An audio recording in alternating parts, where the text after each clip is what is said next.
Bonjour à tous. Aujourd'hui, je vais vous parler du domaine maritime français. Parce que, en effet, c'est quelque chose dont on parle pas souvent, mais la France est une puissance maritime mondiale. En fait, elle a le deuxième espace maritime au monde. Enfin, deuxième ou premier, ça dépend comment on compte et qu'est-ce qu'on compte. Elle a la deuxième ZEE, donc zone économique exclusive au monde, avec juste derrière les États-Unis, et elle a le premier domaine sous-marin. Donc ça, c'est vraiment le plateau continental qui est compté quand on regarde ça. Donc avec 11 millions de kilomètres carrés. Et ce domaine maritime français, en fait, il est clairement hérité de notre histoire, puisque 90% du domaine de ce domaine maritime, donc 95-97%, est hérité de notre empire colonial, puisque il est là justement grâce à nos territoires d'outre-mer, aux territoires d'outre-mer de France. Donc voilà, c'est quelque chose qui est important. Donc nous avons ce domaine maritime est de 11 millions. Nous sommes deuxième juste derrière les États-Unis, loin devant le troisième qui est l'Australie avec un peu plus de 8 millions de kilomètres carrés. Pour commencer et avant d'aller plus loin, je vais, comme je le fais souvent dans ces vidéos, faire un petit peu d'histoire, puis prendre un peu de recul pour définir un petit peu différentes notions dont j'ai déjà commencé à parler. Il faut savoir que le droit international de la mer, il a été régi en 1982 lors d'une convention qu'on appelle la convention de Montego Bay, parce que elle s'est tenue à Montego Bay justement.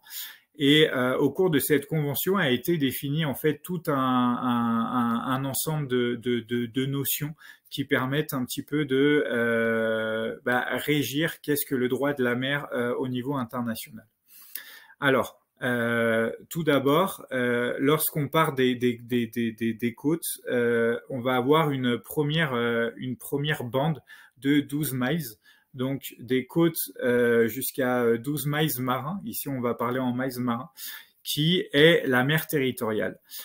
Cette mer territoriale, elle fait pleinement partie du pays, c'est-à-dire que le pays concerné exerce une souveraineté pleine sur la mer, sous la mer, mais aussi dans le ciel, puisque tout ce qui est au-dessus de cette mer territoriale fait partie de l'espace aérien français, par exemple si on parle de la mer territoriale française. À côté de cette bande, on va avoir une autre bande de la même taille qui elle aussi fait 12 miles marins, mais qui est un petit peu différente. Ici, donc c'est ce qu'on appelle la zone contiguë. Dans cette zone contiguë là ne fait pas partie de l'espace aérien. Donc la souveraineté s'arrête à la mer. En fait, le pays concerné n'a qu'une souveraineté sur l'eau et pas sur ce qui se passe au-dessus. Et encore, cette souveraineté est partielle puisqu'elle va s'appliquer que dans quelques domaines de compétences, comme les douanes, comme l'immigration, comme la fiscalité et comme la santé. Le reste, le pays n'a pas de pouvoir dessus, sur les autres domaines de compétences. Et puis, à côté de ces 24 miles marins, donc 12 et 12, qui sont la mer territoriale et la zone contiguë, on va avoir une zone beaucoup plus large qui, elle, fait 200 miles, en fait, depuis ce qu'on appelle la ligne de base, donc c'est-à-dire les côtes, qui est justement la ZEE dont on a parlé tout à l'heure, donc la zone économique exclusive. Sur cette zone économique exclusive, en fait, le pays va avoir une souveraineté sur ce qu'il y a sous l'eau, tout ce qu'il y a sous l'eau. Il va pouvoir y exploiter les ressources halieutiques, donc tout ce qui va être lié à la pêche, par exemple tout ce qui est poissons, coquillages, crustacés, etc. Mais il va pouvoir aussi exploiter les ressources du sous-sol. Donc ici on parle d'hydrocarbures, donc gaz, pétrole. On peut parler aussi de minerais.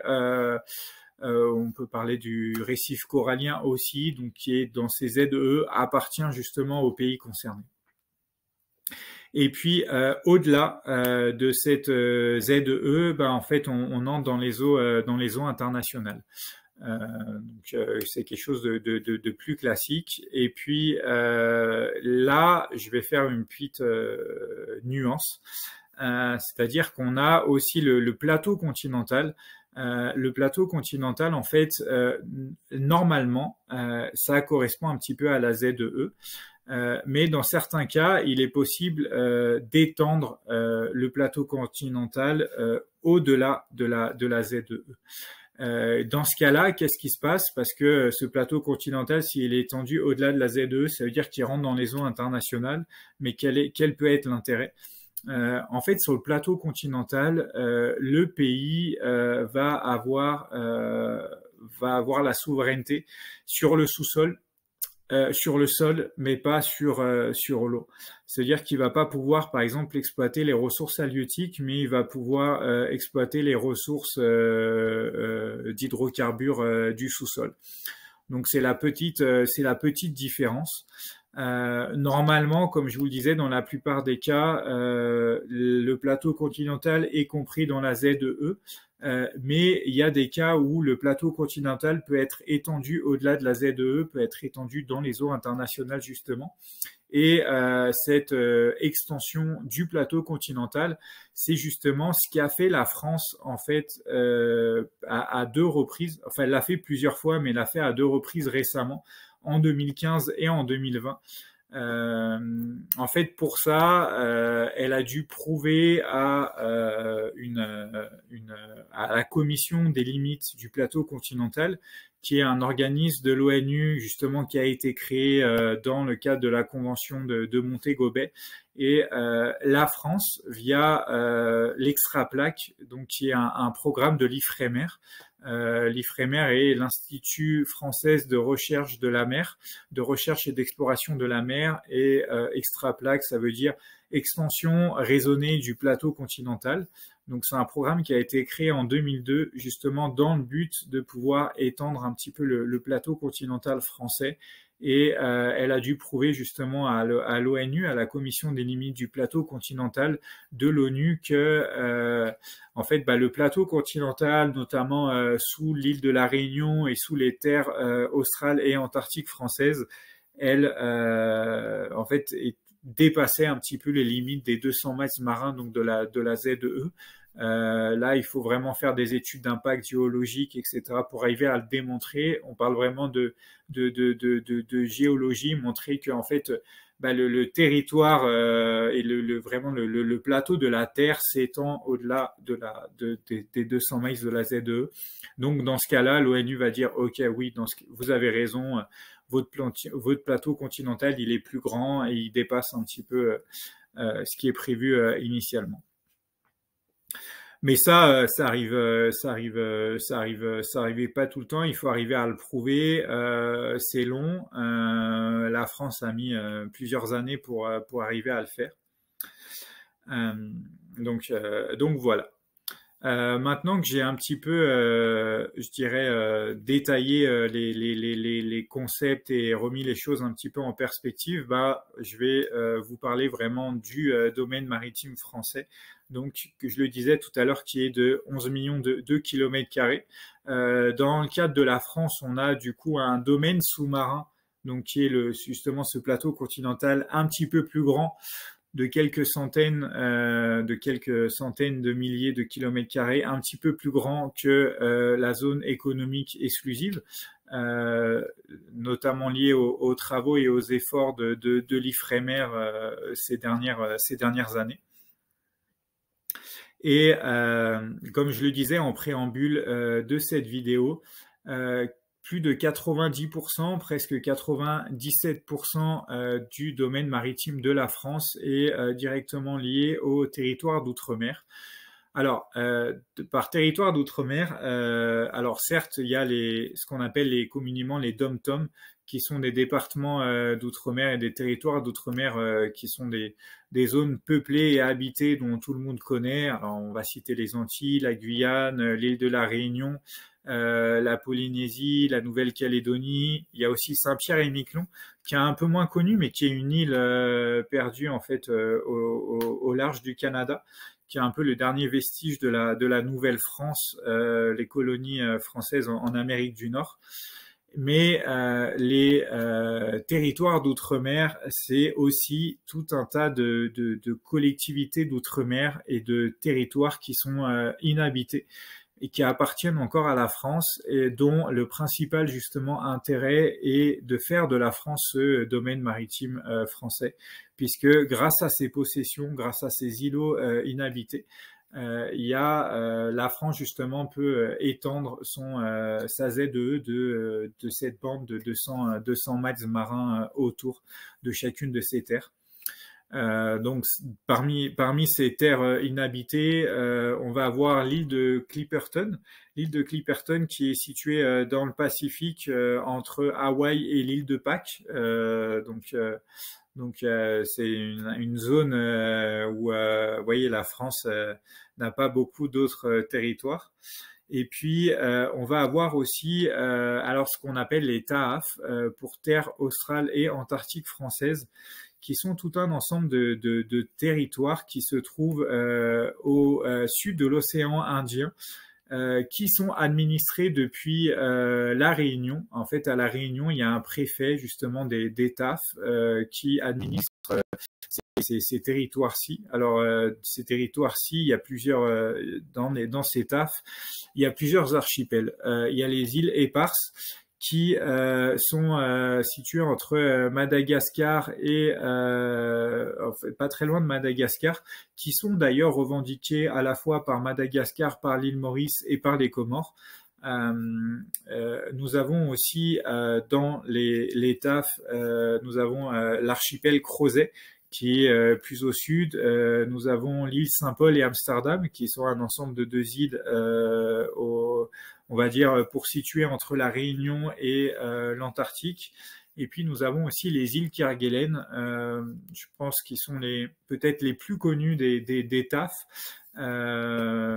parce que des fois on en entend un petit peu parler dans la culture populaire, qui sont aussi le territoire le plus français, le plus au sud, le plus austral. Quand on est en fait quand on se trouve à Port-au-Français, qui est une base scientifique située justement aux îles Kerguelen. On est en fait dans je dirais la base scientifique, un des territoires les plus au sud de la France. On n'est pas dans la base scientifique la plus au sud, puisque la France a aussi une base scientifique en Antarctique, dans ce qu'on appelle la Terre Adélie, qui est une possession en Antarctique. Bon, c'est un sujet un petit peu complexe, j'y reviendrai un petit peu plus tard à la fin de cette vidéo, tout ce qui est cette possession en Antarctique. Donc justement tous ces territoires d'outre-mer là qui sont inhabités permettent à la France de jouir de ces 11 millions de kilomètres carrés de domaines maritimes français. Donc ils sont quand même importants géostratégiquement et géopolitiquement là. C'est aussi une des raisons pour laquelle, par exemple, la France ne veut pas lâcher les îles Éparses, qui, comme je le disais, sont revendiquées par d'autres pays, notamment Madagascar et notamment l'île Maurice. Il y a eu notamment des revendications il n'y a pas si longtemps sur l'île Tromelin, qui est une de ces îles-là, de ces îles Éparses, que l'île Maurice voulait récupérer, puis les députés ont il y a quelques temps justement décidé que non, l'île Tromelin allait rester en France, allait rester française. L'île Tromelin, c'est une île qui, comme je le disais, qui était inhabitée, il y a presque pas d'animaux dessus, c'est vraiment un bout de caillou perdu au milieu de l'océan. Mais si la France perd l'île Tromelin, la France perd aussi quelques kilomètres carrés de son domaine maritime. Et c'est pour ça que la France veut conserver ces territoires-là. Donc toutes ces terres inhabitées que des fois on peut voir sur une carte de la France de l'outre-mer, vous vous dites mais c'est quoi ça? J'en ai jamais entendu parler. Alors oui, certes, vous en avez jamais entendu parler, mais ces îles-là ont un intérêt géopolitique justement quand on parle de ce domaine maritime français et du leadership entre guillemets que peut avoir la France là-dessus, puisque la France a le deuxième mondial. Ce domaine maritime là, en fait, il offre quelques avantages à la France. Premièrement, il permet d'y exploiter les ressources. Alors, on peut y exploiter différents types de ressources. Il va avoir les ressources du sous-sol, donc ça va être tout ce qui va être hydrocarbures, gaz, pétrole, les minerais aussi qui peuvent y être exploités. On va avoir les ressources halieutiques, donc là ça va être poissons, coquillages, crustacés qui aussi peuvent être exploités par la France dans sa ZEE. Même si bon, on sait que la pêche en France ne représente pas forcément un secteur très développé avec ne représente pas une grande part du PIB. Dans certains territoires, notamment ceux qui sont tournés vers l'océan, comme dans les dom-toms, comme en Bretagne, comme en Normandie, la pêche fait vivre quand même beaucoup de monde. La pêche crée beaucoup d'emplois. Donc c'est un secteur qui est quand même important au niveau commercial et industriel, sans compter que la pêche nous nourrit puisqu'on mange du poisson. Le domaine maritime, c'est aussi important d'un point de vue énergétique, mais pas que pour les richesses du sous-sol, parce que on peut aussi exploiter notamment l'énergie des marées. Il y a de plus en plus de recherches qui sont faites là-dessus. Et puis, on peut aussi exploiter la force des vents en y installant des éoliennes offshore. Donc ça, c'est quelque chose qui est aussi important, puisque ça permet justement d'avoir peut-être une force de frappe et d'ouvrir un petit peu les possibilités quand on veut passer aux énergies renouvelables. Voilà, de mettre un petit peu des éoliennes offshore. La France le fait, la France l'a déjà fait dans la Manche. Donc voilà, c'est une possibilité qui est donnée aussi aux États. Donc plus le domaine maritime est grand, plus il y a possibilité justement d'exploiter tout ce qui va être énergie des marées et de pouvoir placer aussi des éoliennes offshore. Mais le domaine maritime, ça a aussi un intérêt commercial. Un intérêt commercial parce que le commerce mondial, une grande part du commerce mondial passe par les bateaux. Et donc par les bateaux et par les ports. L'activité portuaire est quelque chose de très important. Dans le domaine maritime français, il y a des zones de la ZEE et de notre domaine maritime qui sont situés à des endroits névralgiques et des points de passage dans le domaine, dans le commerce international. On peut penser notamment à la Réunion qui est située vraiment au carrefour entre les liaisons maritimes entre l'océan Indien et l'Afrique. Donc c'est quelque chose d'important et à souligner. Et puis, on peut citer aussi les câbles sous-marins, Internet et la téléphonie aussi, et en fait repose sur tout un réseau de câbles sous-marins qui interconnectent et interrelient les différents continents entre eux. Et puis, justement, ces continents, ils sont reliés par à un moment, ces câbles sortent de la mer et sont reliés à la terre via ce qu'on appelle des stations d'amérissage. Et ces stations d'amérissage là, justement, elles sont offertes aux pays qui ont un accès à la mer. Plus le domaine maritime est grand, plus vous avez possibilité justement de pouvoir poser des câbles, de pouvoir avoir accès à des câbles sous-marins et de pouvoir les relier à votre territoire. La France a d'ailleurs une certaine expertise là-dedans, puisque on a notamment la chance d'avoir des entreprises qui sont leaders dans leur secteur, comme notamment Orange, donc l'ancien France Télécom, qui a une certaine expertise dans la pose et la maintenance des câbles sous-marins. Et puis il y a aussi Alcatel-Lucent qui sait poser aussi des câbles sous-marins, qui sait les entretenir, mais surtout qui les fabrique. C'est une technologie, en fait, technologiquement, c'est des gros câbles très costauds qui sont faits pour résister aux morsures de requins, aux angles de bateaux, au piratage, etc. Et dans lequel on trouve de la fibre optique. Donc, faut savoir les fabriquer. Bon, la France a une certaine expertise là-dedans, ce qui est bien. Et encore une fois, ben, cette expertise-là, la France a su la développer parce qu'elle était aussi tournée vers la mer et qu'elle avait ce grand domaine maritime là. Donc voilà. Et puis, bah, la ZEE française, ça a aussi un intérêt militaire et scientifique. Militaire, pourquoi? Parce que en fait, ces eaux-là permettent à la France de faire des essais militaires, de faire des manœuvres militaires, mais surtout des essais lorsqu'elle développe des armes et du matériel un petit peu sophistiqué, comme notamment les sous-marins et les porte-avions. On a beaucoup entendu justement des sous-marins récemment avec la rupture de contrat de l'Australie. Mais voilà, si la France justement est capable de fabriquer des sous-marins et d'être directement en concurrence avec les États-Unis dans cette industrie-là, qui est quand même une industrie de pointe, hein, fabriquer un sous-marin, c'est pas donné à tout le monde. C'est aussi parce que c'est une puissance, ça prouve que c'est une puissance maritime. Et c'est pas pour rien que justement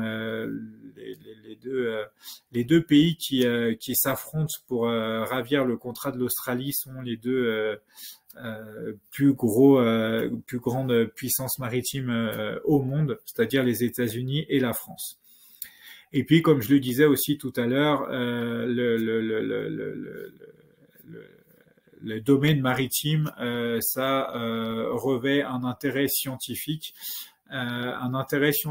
parce que la France est quand même bien armée là-dessus, fait beaucoup de recherches, notamment grâce à son institut dont je vous parlais tout à l'heure, l'IFREMER.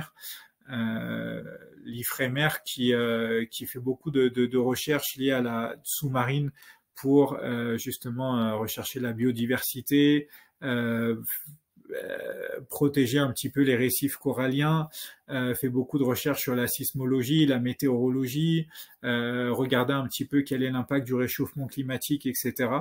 L'IFREMER a développé aussi une certaine compétence dans le développement de technologies, un petit peu comme l'armée, même si ça n'a rien à voir.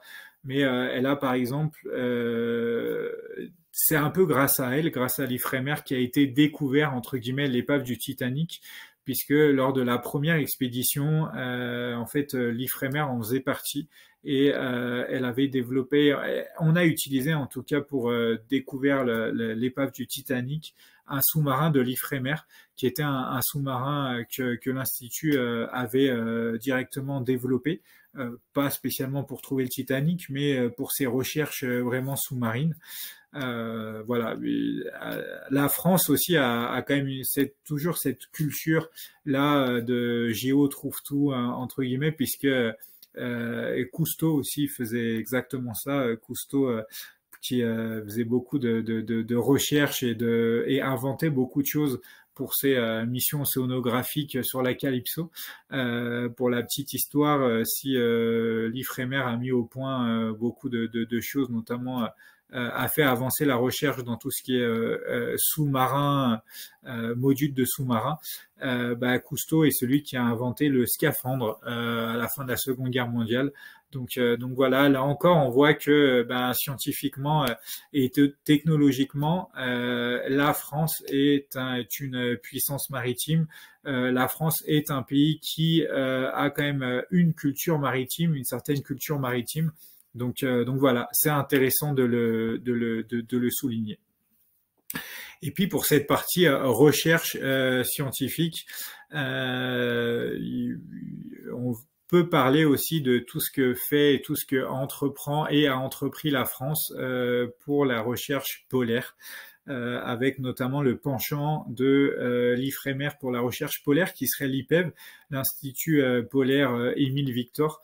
Alors ça, c'est un sujet un petit peu plus complexe, je pense qu'il mérite une vidéo à part entière. Donc, je vais faire une autre vidéo dans quelques jours là-dessus sur justement peut-être la recherche polaire française, puis montrer un petit peu en quoi aussi la France peut être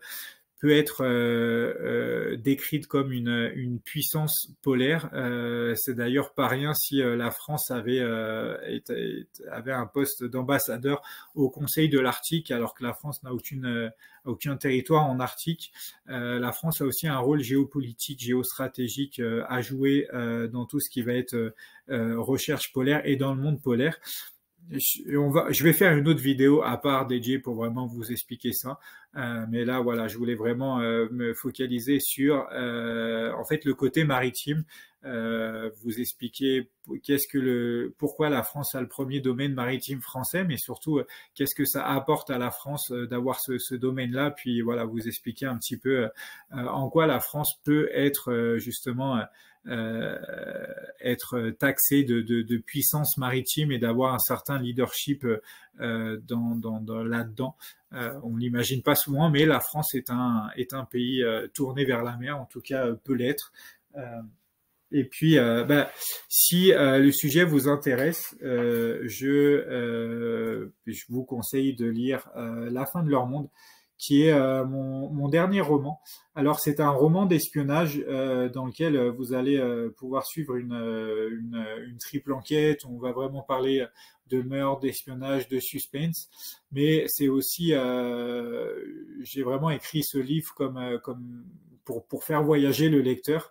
Et puis, tout commence notamment ici, là, au pays de ce Gorfous auteur, qui se trouve en France.